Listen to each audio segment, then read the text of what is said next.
देखिए, हजारीबाग निर्भया कांड 2 कहे जाने वाले मामले पर अब विराम लग चुका है।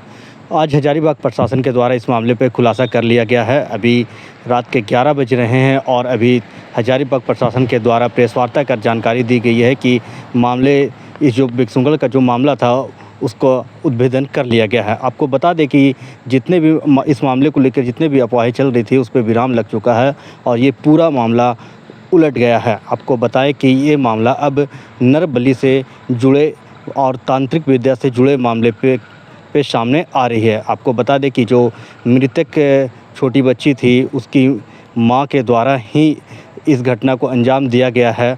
जो मृतक है उसकी मां और मृतक की एक छोटा भाई भी था जो कि मानसिक और शारीरिक रूप से थोड़ा सा परेशान रहता था। उसको लेके मृतक की मां जो गांव में बोला जाता है जो भक्तिन उनके पास हमेशा से जाते रहती थी और झाड़ फूँक का काम करवाते रहती थी।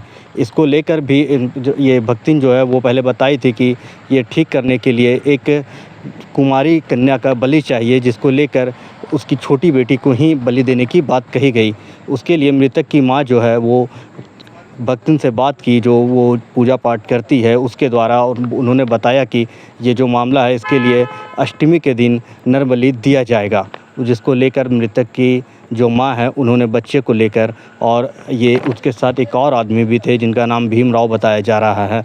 दोनों ने बच्ची को लेकर ये भक्तिन के बाद पास पहुंची, जहां उन्होंने तंत्र मंत्र पूजा पाठ किया। उसके बाद उन्होंने बताया कि 9 बजे के बाद सही मुहूर्त है, उस समय ये पूजा पाठ करना सही रहेगा।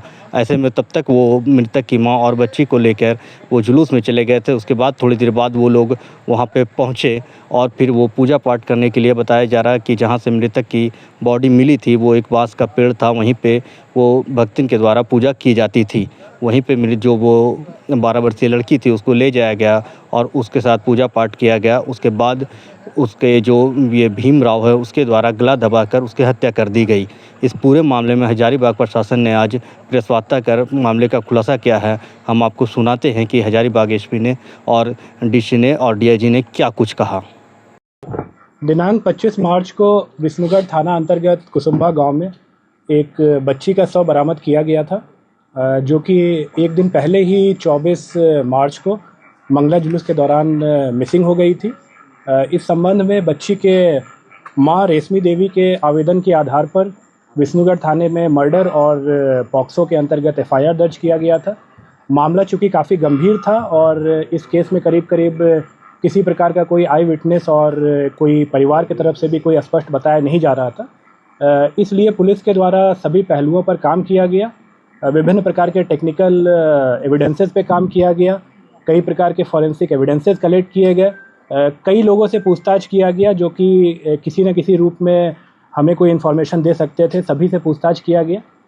अंततः पुलिस के द्वारा इस घटना में सम्मिलित 3 व्यक्तियों को आइडेंटिफाई किया गया और मर्डर कब और कैसे हुआ ये हम लोग अनुसंधान के दौरान पता कर पाए। जो 3 व्यक्ति जिनको कि गिरफ्तार किया गया है उसमें एक मृतका की अपनी मां रेशमी देवी है, उसके अलावा गांव की ही एक महिला शांति देवी है जो कि उनको भगतनी भी कहा जाता है और उनके द्वारा मुख्य रूप से तंत्र मंत्र इत्यादि का काम किया जाता है। और तीसरा व्यक्ति इसमें जो शामिल था वो था भीमराम।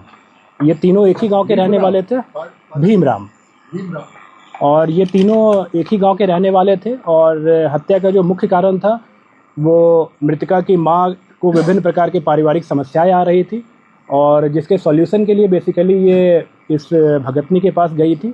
और इसी दौरान एक नरबली के दौरान बच्ची का जान लिया गया और 3 व्यक्तियों को जैसा कि मैंने बताया गिरफ्तार किया गया है और इन तीनों के खिलाफ बहुत जल्द हम लोग पुख्ता सबूतों के आधार पर चार्जशीट सबमिट करेंगे और प्रयास करेंगे कि इनको कठोरतम दंड मिले। बच्ची का जिसके बारे में बताया जा रहा है 12 वर्ष की बच्ची थी। हाँ जी बिल्कुल। अवैध संबंध से जुड़ा जा रहा था। नहीं, जैसा कि अभी जो कारण बताया गया है मैं बता रहा हूँ, बहुत डिटेल में आपको एसपी हजारीबाग के द्वारा ही बताया जाएगा कि क्या इसमें किस प्रकार से चीज़ें हुई। बट मुख्य रूप से ये नरबली का मैटर था, एक अंधविश्वास का, एक तंत्र मंत्र का ये मैटर था। डिटेल में आपको एसपी बताएंगे कि किस प्रकार से इसमें चीज़ें जो है वो कैसे कैसे घटना को अंजाम दिया गया था, कैसे बच्ची की जान ली गई थी और किस प्रकार से घटना को अनावश्यक रूप से एक अलग रंग देने के लिए खास करके जो भीमराम का मैंने नाम लिया उसके द्वारा इसमें पूर्ण रूप से प्रयास किया गया था। इसके बारे में डिटेल में आपको बताया जाएगा। आप सबको अवगत हैं कि 24 तारीख की रात को कुसुम्बा थाना में एक घटना कारित की गई, जिसकी सूचना 25 को थाना को मिली। 24 को मंगला जुलूस के दौरान जो मृतिका है, एक नाबालिग बच्ची है, वो मंगला जुलूस के बाद मिसिंग पाई गई। गांव के कुछ लोगों को ये बताया गया कि घर के सदस्यों के द्वारा कि ये मंगला जुलूस के बाद से कहीं गई है, मिल नहीं रही है, और उसको ढूंढने का प्रयास किया गया। कुछ हद तक गांव के कुछ लोग इसमें इन्वॉल्व हुए उसको ढूंढने में। अगले दिन तक बॉडी या वो बच्ची नहीं मिली। तो फिर जब अगले दिन उसका मृत शरीर के बारे में जानकारी प्राप्त हुई, हम लोगों ने FIR किया। इसमें मुख्य रूप से 3 मेन अक्यूज्ड अभी तक सामने आए हैं। इसमें एक खुद उसकी माँ है, रेशमी देवी, दूसरा भीम राम है, और तीसरी एक जो तंत्र मंत्र करती हैं, ओझा गुनी जिसको भी कहते हैं, एक महिला है, शांति देवी। जो मृतिका की माँ है और भीमराम के बीच करीब 10 वर्षों से अनैतिक संबंध की बात सामने आई है, और उनके जो पति हैं वो महाराष्ट्र में कुछ रोजगार करते हैं और कम ही घर आना जाना होता है।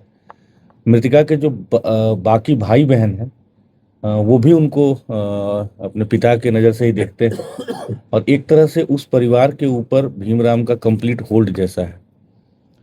तो इनके जो पुत्र हैं, मतलब मृतिका का जो भाई हुआ, उसके विषय में उनकी माँ काफ़ी चिंतित रहती थी, क्योंकि वो मानसिक और शारीरिक रूप से उनको कमज़ोर लगता था। साथ में उनका इकलौता बेटा था, तो उनको हमेशा इस बात की चिंता रहती थी कि कैसे इसका भविष्य उज्जवल हो जाए, ठीक हो जाए, स्वास्थ्य भी इसका अच्छा हो जाए। ओझा गुनी का जो उनकी विश्वास है, वो पिछले कई सालों से वो जो हम लोग बताए कि शांति देवी हैं, जो ओझा गुनी करती हैं, और जो एक भक्तिनी जिसको कहा जाता है ग्रामीण परिवेश में, उनके पास जाती थी। ज़्यादातर समय अपने पुत्र के शारीरिक स्वास्थ्य को लेकर या कभी कभी नौकरी के लिए जाती थी, कभी कभी घर में तंत्र मंत्र से अपने घर को बंधवाने के लिए जाती थी, जो सब पूर्व में किया भी गया इसी भक्तिनी के द्वारा। कभी अगर जमीन का भी विवाद हो, किसी भी तरह के व्यक्तिगत जो उनकी समस्याएं होती थी, उसके लिए वो जाने लगी थी। तो इन चीज़ों में एक तरह से ये जो भक्तिनी है, वो उनसे उसके बदले में पैसे और बाकी चीज़ें लेती थी। उनके घर में, जैसा मैंने बताया, कि हर चीज़ के लिए वो डिपेंड करती थी भीमराम के ऊपर। तो घटना के दिन भी जब ये अपनी मृतिका के साथ, छोटी बच्ची के साथ और भीमराम के साथ उनके घर गई, वो भक्तिनी के घर गई, तो उनके घर में एक छोटा सा, जिसको वो मंदिर कह रहे हैं, उसको धरती माता मंदिर या मनसा देवी मंदिर भी कहा जा रहा है, तो उस मंदिर में इनको बुलाया गया। हालांकि माँ बेटी दोनों दरवाजे से गई, लेकिन जो भीमराव था उसके विषय में बता रहे हैं कि वो पीछे का जो छोटा सा बाउंड्री होता है, उसको कूद करके छुप करके आया। और उस समय पहले वो भक्तिनी के द्वारा बताया गया कि इसके ऊपर देवास आया हुआ है, मतलब माता आई हुई, जिसको हम लोग ग्रामीण बोलचाल में कहते हैं, और उसको टिकाव करके कुछ अपना मंत्र का वो ढोंग करके और छोड़ दी। बच्ची वापस से आकर के और जो मंगला जुलूस था उसमें पार्टिसिपेट करने लगी, और भक्तिनी के द्वारा बताया गया कि आप दोबारा से आइए, इसको लेके अच्छे मुहूर्त वगैरह के बारे में बताते हुए कि 9:30 बजे के 9 बजे के आसपास के बाद आना है। जब दोबारा से गए तो, और साथ में ये भी बताया गया कि जो हम आज करेंगे, इसका इलाज करेंगे, जो बलि हम देंगे, उसमें हमको एक मेल पुरुष का जरूरत पड़ेगा। तो मृतिका की माँ इस काम के लिए भीमराम को दोबारा अपने साथ लेके गई, और मृतिका को भी लेके गई। उसको, बच्ची को पहले बताया गया कि उसको वहाँ बिठा करके वो मंदिर में, जो छोटा सा है, उसको मंदिर तो कहा जा रहा है जो भी, तो वहाँ पे बिठा करके उसको पूजा वूजा किया गया, टीका उका कुछ किया गया। उसको मुकुंदाना और इलायची वगैरह का प्रसाद खिलाया गया, और बोला गया कि तुम्हारे ऊपर कुछ दोष है, आज हम लोग जो उपचार कर रहे हैं, इससे तुम दोष मुक्त हो जाओगी। फिर इनकी मान्यता थी कि जो वहाँ बसवाड़ी है, जो हमारा, जहाँ से हमें शव बरामद हुआ बाद में, कि उसी बसवाड़ी में वहाँ के भूतों को बांध के रखते हैं। ये कह करके इसको वहाँ ले गए, और फिर वहाँ इसको लेटने के लिए कहा गया, और उसके बाद उसका भीमराम के द्वारा इसका गला दबा करके इसकी हत्या की गई। साथ ही उसको कॉलिंग स्टिक कहते हैं, उसकी मदद से, आप सब जानते हैं कि इंसर्शन किया गया ब्रूटली, और उसका सर फोड़ करके उसका खून लिया गया। ये सारी जो कृत्य हुआ है, इसमें हम लोगों के पास काफ़ी पुख्ता एविडेंस और जो सूचना भी प्राप्त हो रही थी और एविडेंस भी हम लोगों को मिला। सबको हम लोगों ने अरेस्ट भी किया और हम लोग इस केस को बहुत गंभीरता से ले रहे हैं। हम लोग पूरी तरह से प्रयास करेंगे कि इसको हम लोग स्पीडी ट्रायल में ले करके जल्द से जल्द मृतिका को हम लोग न्याय दिलाएं और कठोर से कठोर हम लोग उसको दंड दिलवाने का पूरा प्रयास करेंगे। इस कांड के उद्भेदन के लिए 26 तारीख को ही रिस्पेक्टेड डीजीपी मैम के द्वारा और मेरे द्वारा एसआईटी का गठन किया गया था। उस एसआईटी में शुभम थे, प्रोफेशनल आईपीएस हैं, साथ में एसडीपीओ विष्णुगढ़ थे, इंस्पेक्टर विष्णुगढ़ थे, 2 प्रोफेशनल डीएसपीस थे, कई और अन्य पदाधिकारी भी थे। साथ में कई और अन्य पदाधिकारियों ने इसमें काफ़ी सक्रिय भूमिका निभाई। इसमें सदर एसडीपीओ अमित आनंद है, साथ में वरीय पदाधिकारियों का भी लगातार हम लोग को निर्देश मिला। तो इन सब के कारण हम लोगों ने इस कांड का उद्भेदन किया है। सभी लोगों की गिरफ्तारी कर ली गई है। जो विधि सम्मत सारे प्रोसेस हैं फॉलो किए गए हैं, आगे भी किए जाएंगे और इस विभत्स घटना का हम लोगों ने उद्भेदन किया। आप लोग जानते हैं कि घटना कारित होने के बाद ये भीमराम ही है जिसने कि इस घटना को कई तरह के कलर देने की कोशिश की। बार बार वो पुलिस को गुमराह करने के लिए इन्वेस्टिगेटिव एजेंसी को गुमराह करने का प्रयास करता रहा, but finally on the basis of very good evidence हम लोगों ने तीनों को आज अरेस्ट किया है। यही भीमराव का स्टेटमेंट आया था कि इस पर कार्रवाई होनी चाहिए। काट करके मैंने स्टेटमेंट उनका नहीं देखा है, लेकिन अगर आया होगा हो सकता है। एसपी साहब, तब तो इसमें कॉम्पेंसेशन नहीं मिलना चाहिए परिवार को।